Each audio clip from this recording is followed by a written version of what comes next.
appraisal quality. It's about a minute past the half hour, so we'll go ahead and get started. My name is Norm Koenig, and I run sales here at Platinum Data Solutions. I've been in the technology for mortgage lending industry for over 25 years. I've worked with many different technology providers, primarily on the vendor side. I've got a huge passion for technology and using technology to solve business issues, and I've had great success in doing so throughout my career. I feel very fortunate to be part of the Platinum Data Solutions team, hosting these webinars and working with people like our presenters, Bill and Lisa, are one of my very favorite things to do here. We have so many great subject matter experts to choose from at Platinum, and so many collateral-related topics that need to be addressed. And I get to give away the prizes, but more on that in just a second. Feel free to reach out to me at any time. My email address is below. Also, feel free to reach out to me on LinkedIn. We've got a great turnout today, and I'm confident that you'll all come away from the session more knowledgeable and better equipped to do your job. So from that perspective, you're all winners. However, one special guest, one special attendee is going to receive an additional gift from Platinum Data Solutions. A randomly selected attendee will receive this LG Electronics Bluetooth headset. But read the fine print at the bottom. You got to stick around. You must be present to win. So we'll announce that at the end of today's webinar. So Platinum Data is kind of all things collateral and technology, and if there's one takeaway that you have from today's session, I hope that's it. We've been in business for a dozen years, and we offer the services that you see in the 4 channels listed on this slide. I'm not going to read or paraphrase what we do, but our website is at the bottom of the screen here, so feel free to check us out when you have a moment. And also at the end of the webinar, we'll display some additional contact information for you. So who is Platinum Data? Well, we've got a state-of-the-art component-driven technology and analytics that are second to none. We've also got a team of highly competent, dedicated people with a positive, can-do attitude.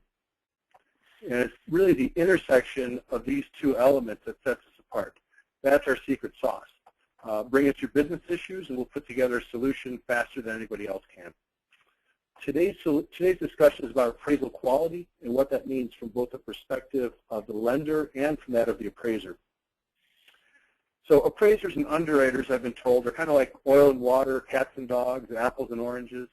Can they ever really find common ground? Well, we're going to find out in today's steel cage match. So let me introduce our presenters. In the red corner from Fort Worth, Texas, is the undisputed underwriting champion of the world, Lisa Binkley. Lisa is a highly accomplished, highly respected mortgage lending professional and with many years of experience. You may have read one of her many articles written in various trade publications or seen her on panels at mortgage lending conferences. Or noticed that she was named as only one of 20 in Housing Wire magazine's Women of Influence in Housing in 2013, alongside such notables as Janet Yellen, Maxine Waters, and Elizabeth Warren. We're very proud to have Lisa on our team, of course. In the blue corner from Tacoma, Washington, an appraiser's appraiser with over 30 years experience in appraisals, appraisal scoring, and technology around appraisals, Mr. Bill King. Bill's a certified USPAP instructor, a regular participant in panel discussions at various valuation and other conferences. You're also likely to have read one of Bill's articles in a number of different trade journals. While we joke about appraisers and underwriters not getting along, Bill and Lisa are very much on the same page when it comes to Platinum Data Solutions. Together, they served as the primary subject matter experts for our appraisal scoring feature that we rolled out last December. If you have any questions at any time, please write them down. Within the GoToWebinar panel, there's a little section that says questions, and you can type in your questions there at any time. We're going to have a Q&A session at the end of the webinar, and we're going to try to get to as many of these questions as we can, time allowing. Also, we're recording this webinar, so we're going to email all the attendees the links to the YouTube video where you'll be able to check this out, share this with other people within your organization or anywhere else. Thanks again for attending, and go ahead and take it away, Lisa. All right. Thank you so much, Norm. I really appreciate the introduction. I do want to put a little caveat, though, on Norm's introduction.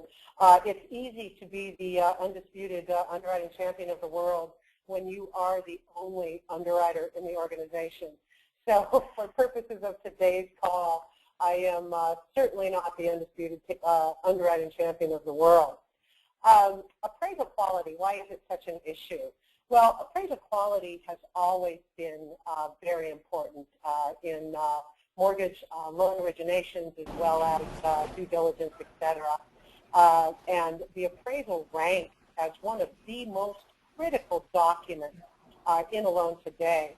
So then, fast forward to 2014, now you've got the advent of the Uniform Appraisal Data Set and UCDP. Those are two acronyms that I think probably drive a lot of conversation in our industry today. So UCDP has really massively increased the amount of data available to us. But it's not only data that's available to us, it's also data that's available to our investors and to our regulators. So keeping that in mind, and for purposes of today's webinar, we're really going to have a conversation regarding how your appraisal data speaks about you. It really does speak volumes about you and your processes. So we are going to talk today about the importance of understanding you and your processes when it comes to appraisal quality, how important it is for appraisers and underwriters to work together and to use technology to understand what you need to do, and most importantly, do not want to do when you're supporting information, when you're submitting information to the portal. We are under extreme scrutiny today, and as never before, performing loans are being recalled or pushed back by investors to originators at a very high level. With that, I'm going to give it over to Bill to start us off with an overview of Part 1. Thank you very much, Lisa. That's scary news for a lot of our listeners, and if it's not, it should be. But in any case, if you haven't figured it out already, process really matters. The issue is, whose process are we talking about? Everyone knows that appraisers look at things differently than underwriters do. So we're going to spend the next half hour or so looking at the differences between appraiser and underwriter perspectives, as well as the biggest challenges to appraisal quality. We're also going to highlight a few ways that you, our attendees, whether you're a lender, an appraiser, or an AMC, can create a quality process built on synergy and communication. The good news is, even though appraisers look at quality through a different lens than underwriters, both are focused on the same thing. Both appraisers and underwriters want good quality appraisals. I think we can get everyone working together. In fact, by the end of this webinar, I think we're all going to be singing Kumbaya around a campfire together. Lisa? Well, that's great, Bill. Thank you. You know that appraisers and underwriters, I think Norm mentioned it and Bill just mentioned it too, we really haven't exactly been BFFs in the past. So in Part 1 today, we're going to dive deeper into the different perspectives and the viewpoints of an appraisal and a creation of an appraisal. I believe it is critical for an underwriter to understand what makes up an appraiser's process when developing their opinion of value, and so therefore creates their perspective of the appraisal report. Back to you, Bill. Thank you, Lisa. Very well said. The issues that arise between appraisers and underwriters are most often just the result of differing perspectives on what quality means. So I think it'll help to explain each side's perspective. From the appraiser's viewpoint, our primary purpose is to develop an opinion of value for a property. And it's not just a random opinion. It's just not my opinion. It's a supported opinion of a defined value as of a specified date and under a certain set of specific and often limiting conditions. So what does a supported opinion mean? It means that there's logic and reasoning behind the development of the opinion, and that the opinion's been developed using what we like to use in, or we like to say in appraisal parlance, recognized appraisal methods and techniques. So there's a process that an appraiser needs to follow.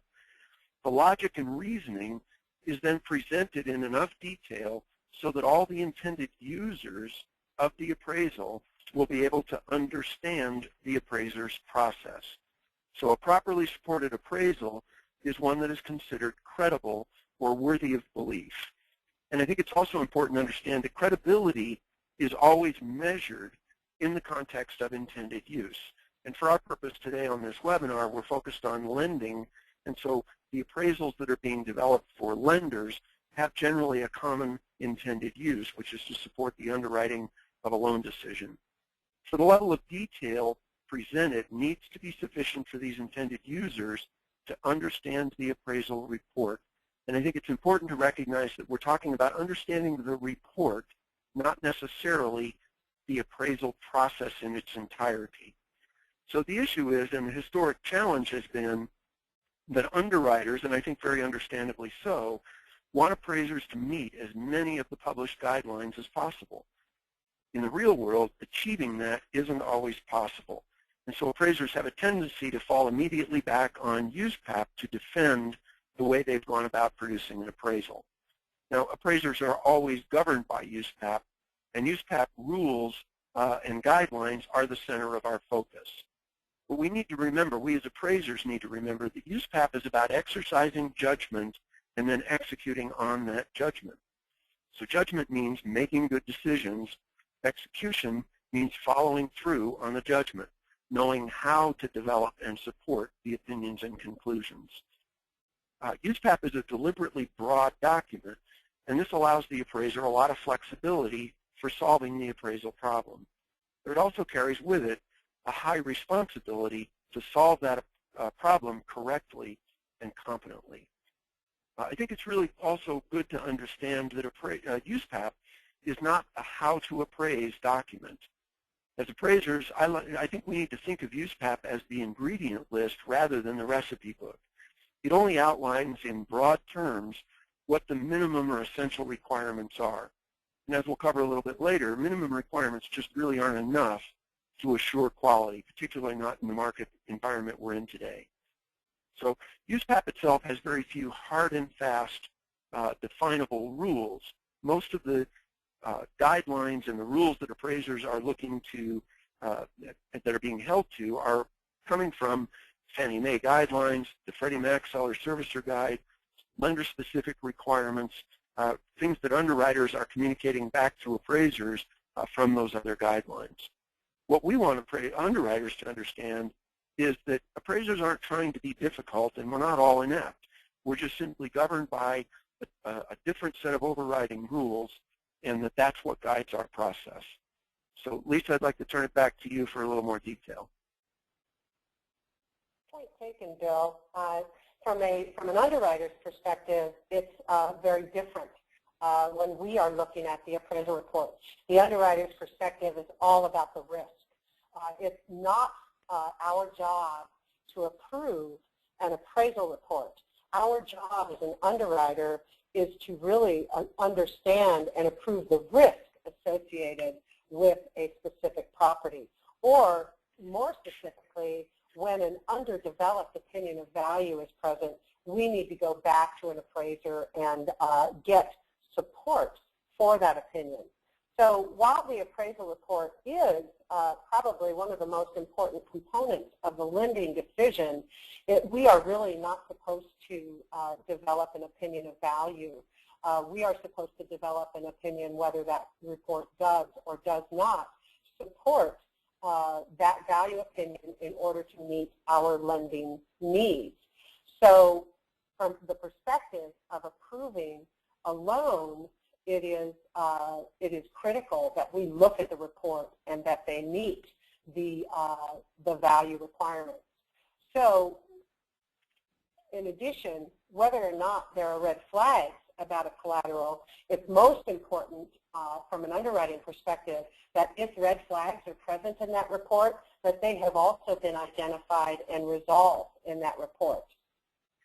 So when you look at an appraisal report and you're developing the understanding of each other's process and communication, it's important to understand that appraisers need to provide underwriters with detailed explanation. You need to tell us your story about this appraisal. You need to give us the opening statement of that story, all the details of the story in the middle, and then the conclusion of that story. You need to tell us why those dollar adjustments are important and why they're necessary to that appraisal report. Why is it $10,000 and not $9,000? And then underwriters, when you have questions regarding communication about that report, you need to be specific about what the details are that you need from the appraiser. It is not sufficient to go back to the appraiser and just say, well, I need another comparable that's going to support value. You need to tell the appraiser why it's important that he provides you another comparable that will support value, and be able to put that in writing to them with the specifics. You're not driving them to a decision. You're simply saying, these are the details of why I need more information. So based on everything that I see today, primarily on the attendees of this webinar session today, this conversation is really important to people out there in the industry. So hopefully, you know, this conversation is going to open up more conversation with regard to creating understanding between appraisers and underwriters and what we need these reports to do. I mean, it really is most important to all of us as underwriters that the appraisal report upon which we have based our supporting lending decision, that appraisal report meets or exceeds the requirements that we need in that report to support the value of opinion upon which our loan is based. With that all said, Bill, let's go ahead and get started in section 2. Thanks a lot, Lisa. Excellent points and very, very well put. Let's talk a little bit about comp selection. You know, choosing comps it is probably the most important part of the appraisal. The act or the exercise of choosing comparable sales is the execution of this judgment that I talked about a few minutes ago. It's the analyzing of the comps that is also a further execution requirement for the appraiser. It's how well they can analyze and present the analysis. Certainly as appraisers, we all have a process that we use for selecting the comps we use. But we need to understand that the underwriters aren't going to be mind readers. They know that we want to choose the best comps, but they don't know why or how we did it. As appraisers, you know, we're so used to going through our process that we think that we can just telegraph that process, but it doesn't quite work that way. The underwriters need more information. Simply saying that the comps chosen are the best available may look perfectly reasonable to the appraiser, but the underwriter is going to react a little bit more like this. Using canned language like, as I said, you know, the comps selected are the best available is good if you're Charlie Brown's teacher, but this is what it's going to sound like to the underwriter. We need to take the time to explain how we selected comps. And as I said, there are certain steps that most appraisers take in a very similar way every time they conduct a search for comparables. I always found it to be a good practice to make notes as I went through that process. At the end of the process, with those notes, I would then be able to include a summary of that process in the appraisal report that might look something like this. I searched the Elm Street neighborhood and zip code 12345 for all sales in the last year with 4 bedrooms, 2,000 to 2,400 square feet, built from 1970 to 1980, and I only found 4 sales. So then I expanded the search to include sales from 1,800 square feet to 2,600 feet, 4 bedrooms built from 65 to 85, and now I found 15 sales. The 6 sales that I'm showing you of those 15 in the grid were chosen based on their similarity in square footage to the subject property, the criteria I felt was most important in this particular appraisal. This tells a much more complete and compelling story than the standard, the market was searched for similar properties, the sales selected are considered the best. And while that statement is true, it's vague, and it is very untrusted. It's also become a lot more necessary for us to explain why we didn't use certain sales that might otherwise appear reasonable to a reader of our report. And again, underwriters want more assurance that a full market search was conducted. So if there are sales that would otherwise appear relevant but are not used, we need to take a minute and explain why. We're going to have found them. We're going to have identified them. We're going to have determined that they weren't suitable. So simply telling that story is really not an addition of very much work at all. We might say, for example, the house next door sold last week, and it's identical to the subject, but it was sold between family members, and it's not a market transaction, or whatever the reason is.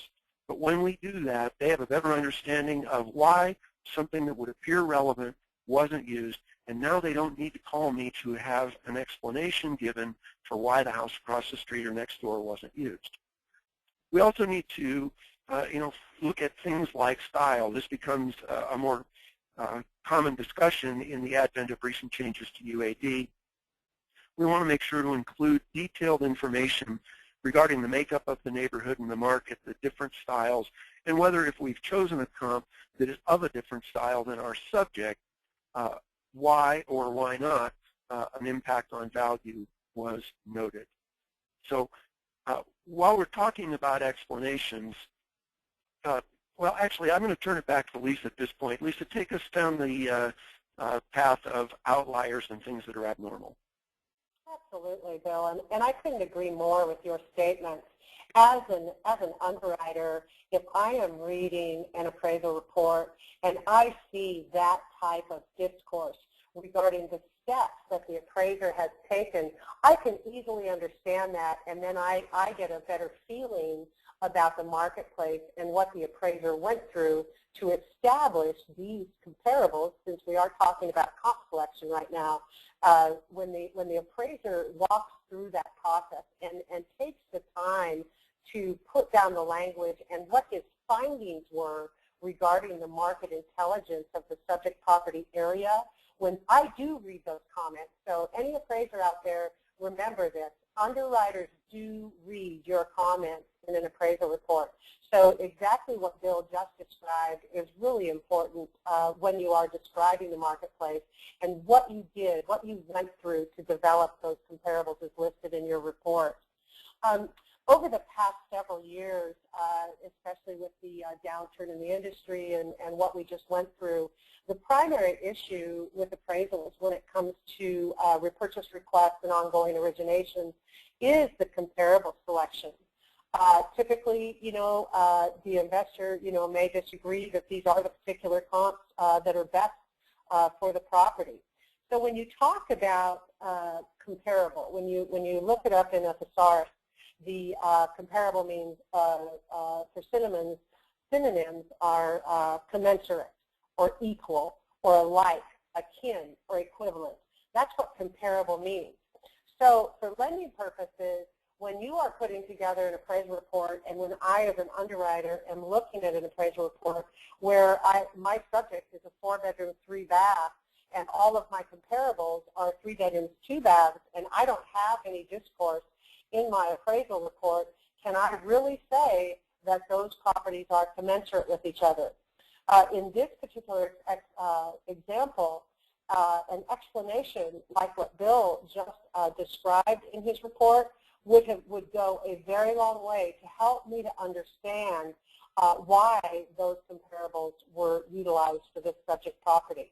So the same holds true when you are talking about outliers and characteristics that are possibly different from the neighborhood or from the subject property. They really are an issue that needs to be understood. If I've got a subject property where I've got Formica countertops and the rest of the neighborhood has granite countertops as a standard, I need an extra explanation about that. Additionally, as we move into the world of extra improvements such as solar properties or energy efficient homes and electric vehicle charging stations, we really need to understand the dollar value of those as they come into the marketplace. And so we really need to have that explanation. We need to understand what is the contributory value to that, and then how does it equate to adjustments on your appraisal report. So as it pertains to comparable adjustments, I think that what Bill and I are both saying today is that it's really important that you provide us the discourse about, number one, how you selected these comparables, what you went through to find those comparables, and then underwriters, as your onus in this particular piece, is reading it, is reading what the appraiser has provided with you as discourse, and then going back to the appraiser when you need more information and be specific about what you need. So with that said, you know, we're about 20 minutes into our presentation. So let's keep moving, Bill, and let's go into our section regarding Section 3. Excellent. Thank you very much, Lisa. And you're right, it really does come down to communication and being clear. I'd like to talk a little bit about regulations for a minute. For appraisers, navigating the maze of regulations out there is really like trying to hit a moving target. There are lots and lots of various sources for these regulations, and it's really important for appraisers to understand all of the regulations that are going to be applied or applicable in a given assignment. Lenders and mortgage investors have a lot of their own individual requirements. So as appraisers, we need to make sure we're on the same page with our client about expectations. What are those requirements? What are the regulations? What are the guidelines that are going to be in play for a given assignment? And if the appraiser is unclear about this, ask the question at the beginning of the assignment. It's far better for everybody if we're fully informed as we get started than discovering at some point in the process that there's a regulation or a requirement that's going to be imposed that we haven't been thinking about as we proceed. I would also say that appraisers who do not understand lender and GSE requirements are going to have a nearly impossible task when it comes to trying to produce a credible appraisal. As we said earlier, credibility is about intended use. When the intended use includes the GSEs, the appraiser simply has to know all of those requirements in order to meet that test.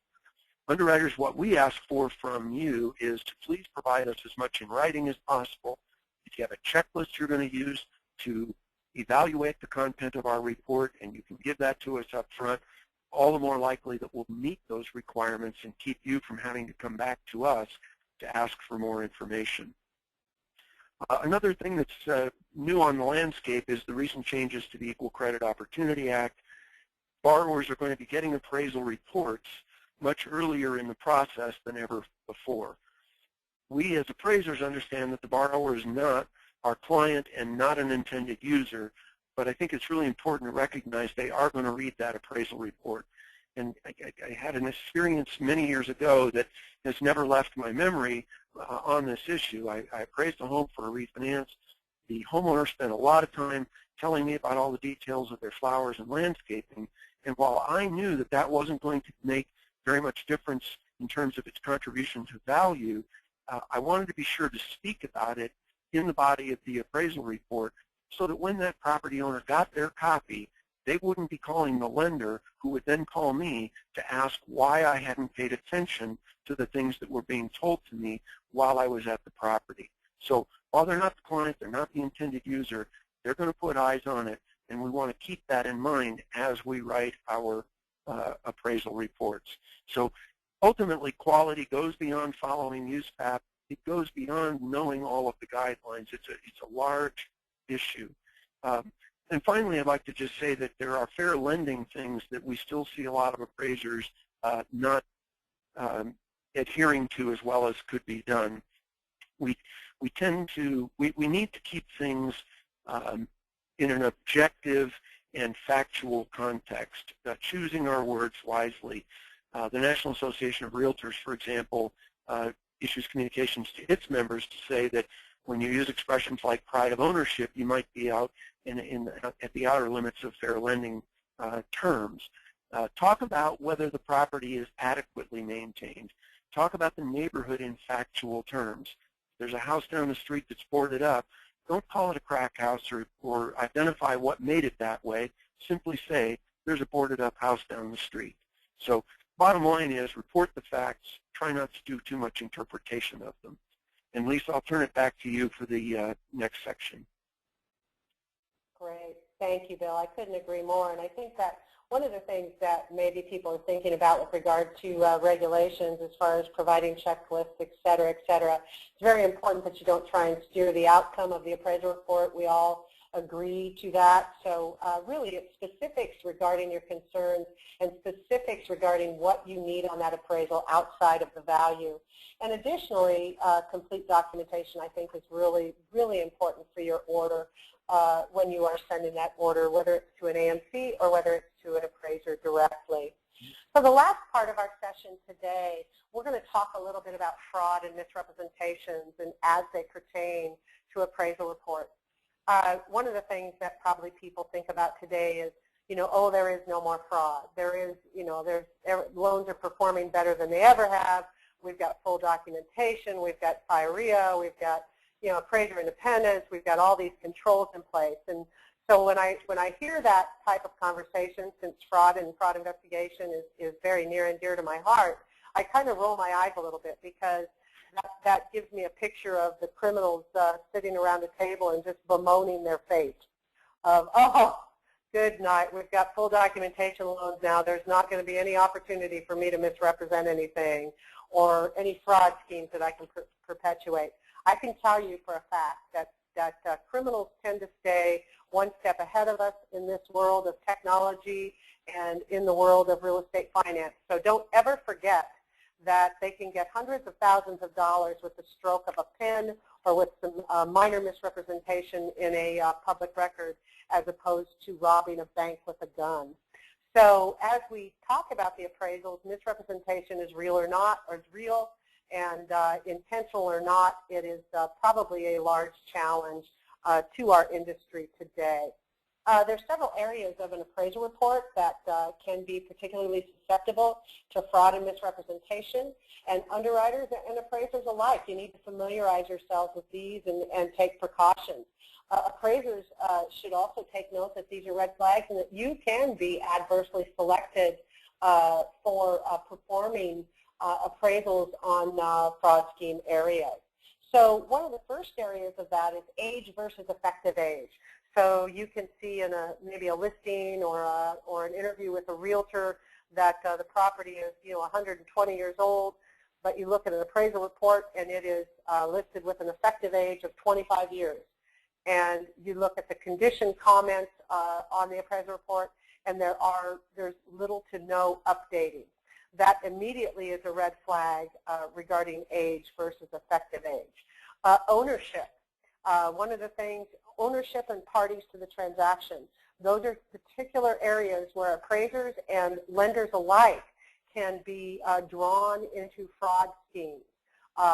So if you are not paying attention to making sure that you know all of the parties to the transaction, such as if your seller is an LLC, who are the participants in that LLC? Same with ownership. If my ownership is a trust, who are the participants of that trust?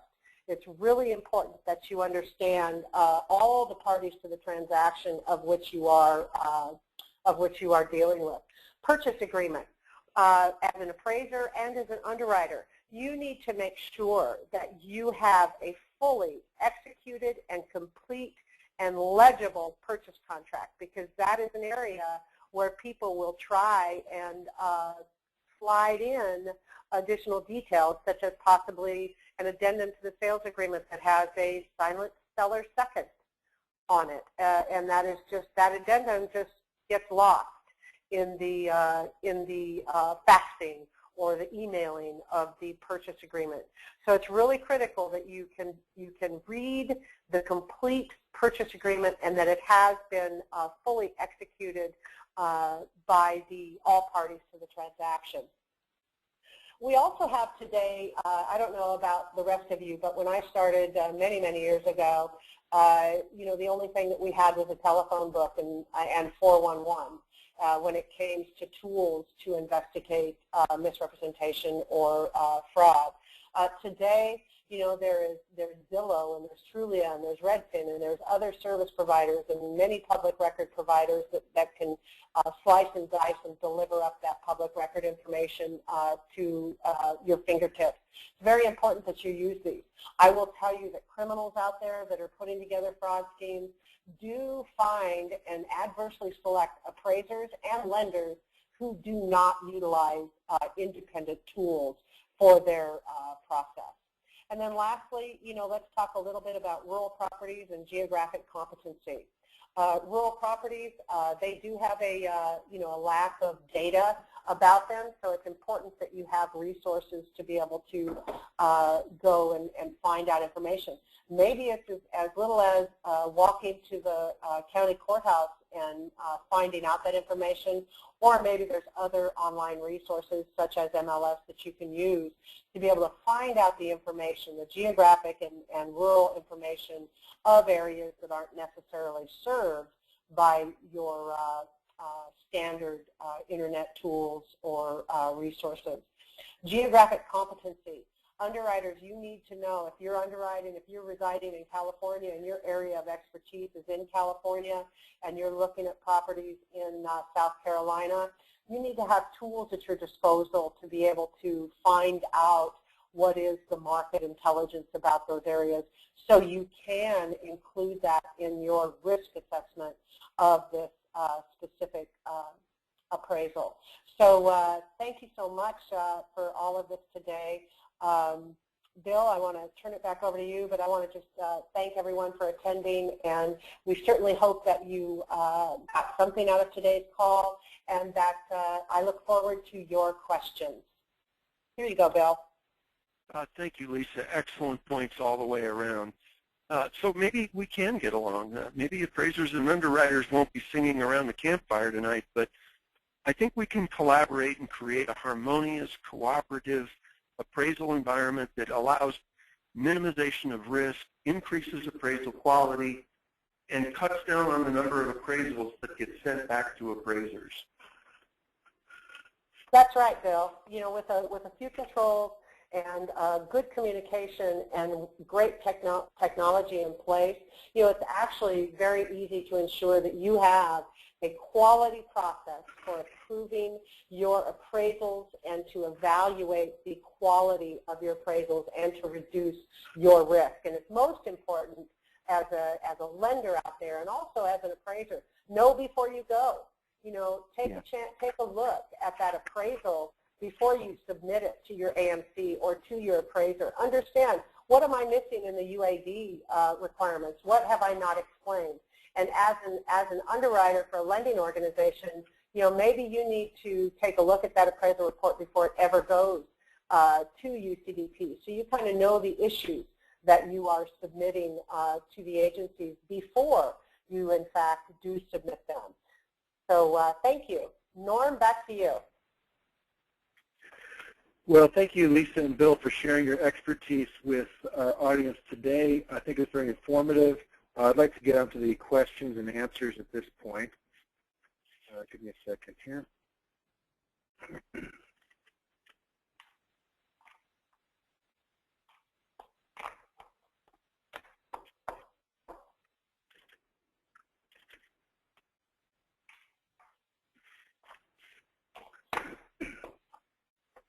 I think we're just having a moment of challenge opening up the question box, but we'll have it here in just a second.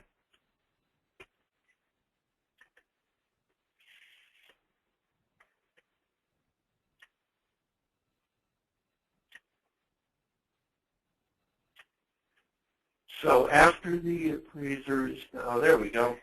Norm, take it away. You got it. All right. Okay, here you go.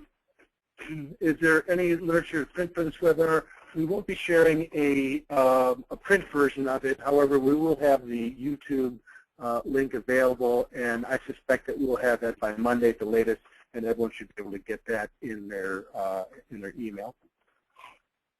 Lisa and Bill, how do you recommend the underwriter effectively communicate with the appraiser when a red flag or deficiency is identified within the appraisal, I guess, I find this to be the most difficult process. I think you're right. Bill. Go ahead, Norm. Did you want an answer? No, go ahead, Lisa. Okay. Yeah, go ahead, Lisa. Yeah, I think that, once again, it's very important to understand context. When you are an underwriter and you see, for example, a specific red flag. Let's say that you have a appraised value of $270,000, but you have a contract price of $205,000, and then you have a listing price of $200,000 and a predominant value of $195,000. As an underwriter, that is a red flag to me. My purchase price is excessive with regard to the area and the contract and the listing. So what's going on? So that's exactly what I would go back to the appraiser with. What are the specifics of the red flag? What are the items that are causing you the concern? And then what do you recommend to resolve that red flag? So in that specific instance, I would go back to the appraiser and I would say, I'm concerned that the appraised value exceeds all of the prices for which the appraisal is going for. I need to understand how the market is driving that appraised value. That may be a poor example, but I think that those are, boiling it down to a question that is specific to the red flag that you are trying to determine is the best way to put those comments to an appraiser. Yeah, well said, Lisa. And I would add, too, that it's also wise to identify where the problem originates. Is it something that the appraiser did or didn't do that needs to be further addressed? Or has there been new information introduced into the transaction that the appraiser didn't have when they were at the property or while they were completing their assignment? So we want to separate these things as best we can. On to the next question. This is probably best answered by Bill, I would think. What are appraisers required to do when a contract is renegotiated after the appraisal is done? Do they need to correct the sales price and make additional comments on the changes? Excellent question. And this is something that's addressed in USPAP, and it's been a thorny subject for appraisers along the way. The question is, when do you have new information that would take you to the point of having a new assignment? And I think that, although I don't have the reference immediately in front of me to cite, I believe there's a USPAP Q&A on this that basically says that when the contract is amended, it's not a new assignment. We're able to add information or add new data about the transaction to the appraisal and then submit that back to the lender. What's important, perhaps more important than anything else, is to remember that you have a new signature date. And you want to note that information was introduced that you didn't have before, and that you've now updated the appraisal. Okay. Thank you, Bill. One of the biggest problems today is unpermitted areas. Lenders are requiring the report to make subject to the appropriate group permits in the final CO. What's your opinion? Fannie's guidance don't seem to support this. This is a very interesting issue, and it's come up quite a few times in the past. As far as the appraiser's scope of work is concerned, a lot of folks wonder whether it is part of the appraiser's job to investigate permits.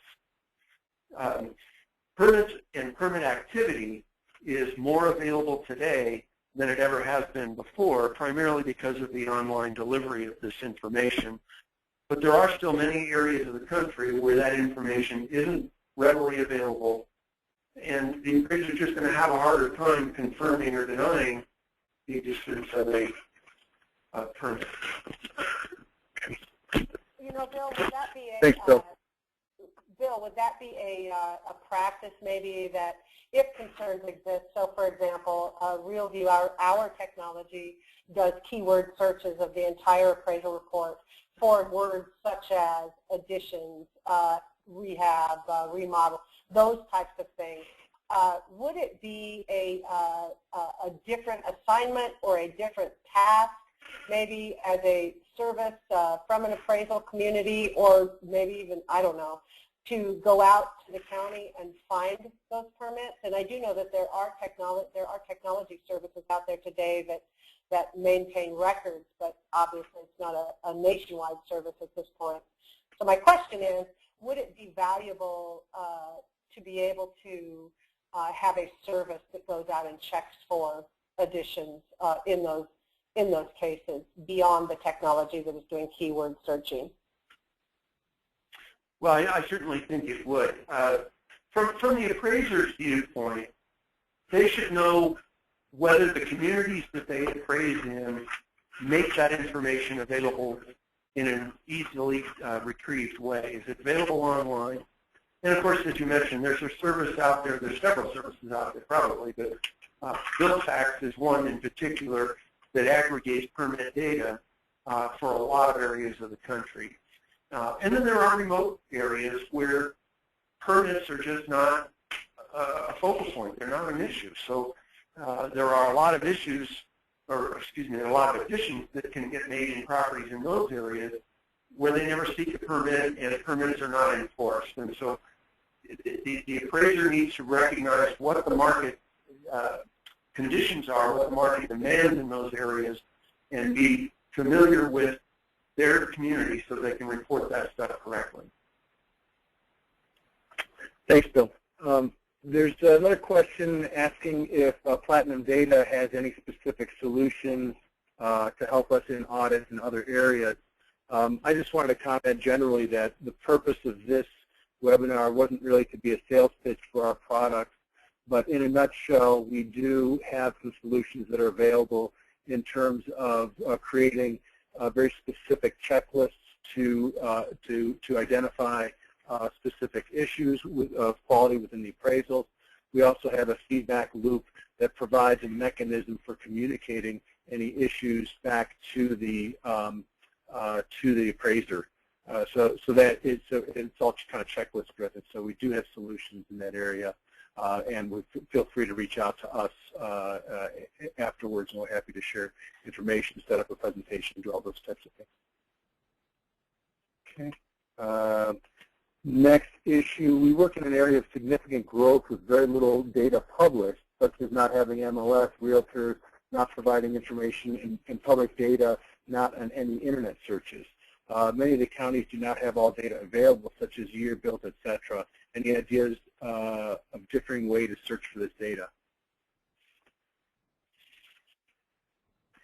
I would say that in areas where you don't have online resources, then that's really where you need to go to your county assessor's office, and realtors really have conversations about what's going on, and then hopefully maybe you can find specific information about those properties based on your local MLS and or your local assessor's recorder's offices. Yeah, and I think also it's helpful to revert to the way we used to do things in the old days, which is to call real estate agents who have been handling these properties and talk to them about it. I think that there's been a little bit of an overreaction to the issue of communication between appraisers and both lenders and real estate agents. The kind of communication we want to avoid is that which is intended to try and influence the outcome of our appraisal. But I think it's important to remember that as appraisers, our job is to research and report on the actions of buyers and sellers in the marketplace. And I don't think there's a better source for a lot of that data than the agents who work with those buyers and sellers. One final comment I'd like to make on the issue of MLS data. Platinum actually does have a number of different, about 5 or 6 different data providers. So sometimes when you try to go through a single source of providers to collect MLS or other data, that can be problematic and challenging. If you have a provider that has multiple sources that's kind of agnostic like Platinum, then we do have an opportunity to get hits more often. Next question, in regards to outliers and line item adjustments, if you ask an appraiser to provide supplemental information to support the dollar amount of his adjustment and he does not provide a sufficient response, how would you proceed? From an underwriting perspective, I would say I would proceed based upon the risk of that loan. You know, as an underwriter today, you know, many, many years ago as underwriters, we would just cut value arbitrarily. Well, we're not appraisals, so it really is not up to us to cut value or do anything really about an opinion of value. But what we do need to ask is, does that particular line item adjustment, or is that really the only end-all, do-all of what is supporting the value that we are using for our lending decision? There's a big difference between an appraiser that says, the data is absolutely not there. I have given you this comparable based upon that outline information. It's an electrical charging unit for electric cars in the garage. Here's market data that supports that. That's all the market data that is out there. I don't have any comparable sales that support that outlier adjustment, but I took a conservative approach and gave it X value. That's really up to the appraiser to support, and you as an underwriter need to make a decision on how that fits in your lending decision as it pertains to that specific outlier. If it's across all comps, you know, that might be a different analysis.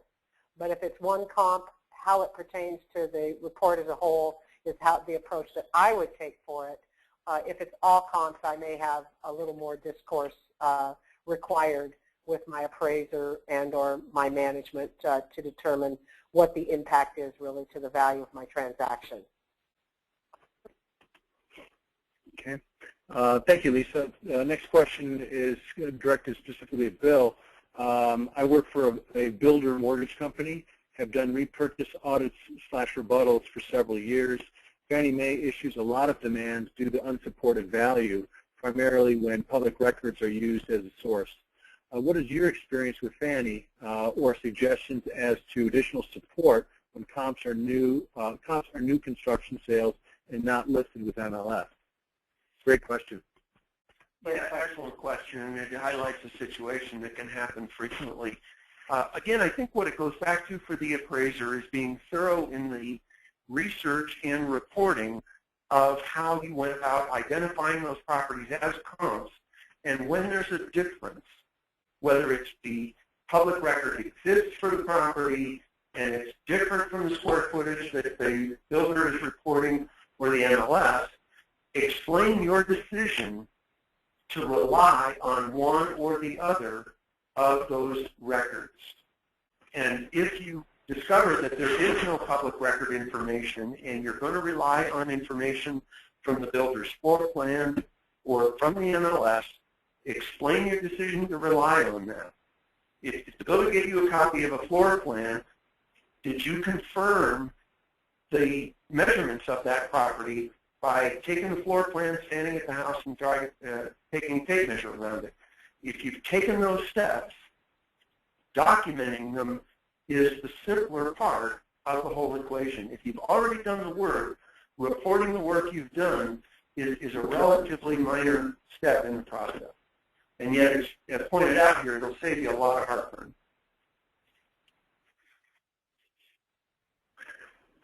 Thank you. I think we have time for one final question here. Why don't appraisers provide copies of the verification source, copies of the MLS in parentheses, or if public records are used, including contacting the realtor or closing agent, provide copies of contracts and HUD-1 for closed sales?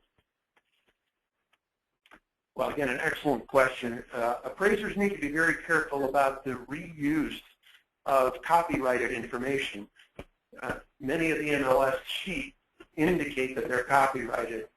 And while I'm not an expert on copyright law, but I think we need to understand that some people view this as proprietary and don't want to see it being publicly reused. So we want to be careful about that. The second part of the question, normally, regarding contacting the realtor and closing agent HUD-1. Yeah, certainly use that information. Keep it in your file if you have it. I would personally be a little reluctant to include that as an exhibit to an appraisal report because it may contain personally identifiable financial information about a borrower. So we want to be very careful, once again, about confidentiality obligations. Well, that'll wind things up for today. Thank you very much for attending. It's very much appreciated. I do have to announce the winner of the LG Electronics Bluetooth headset is, and forgive me for mispronouncing your name if I do, Teresa Villiers. Thank you very much. Congratulations. We'll be reaching out to you shortly by tomorrow to get your physical address so we can mail that to you. Congratulations. And thank you again for joining us. We have some contact information available on screen. Let us know how we can help you out. And thank you very much for attending today. Have a great day.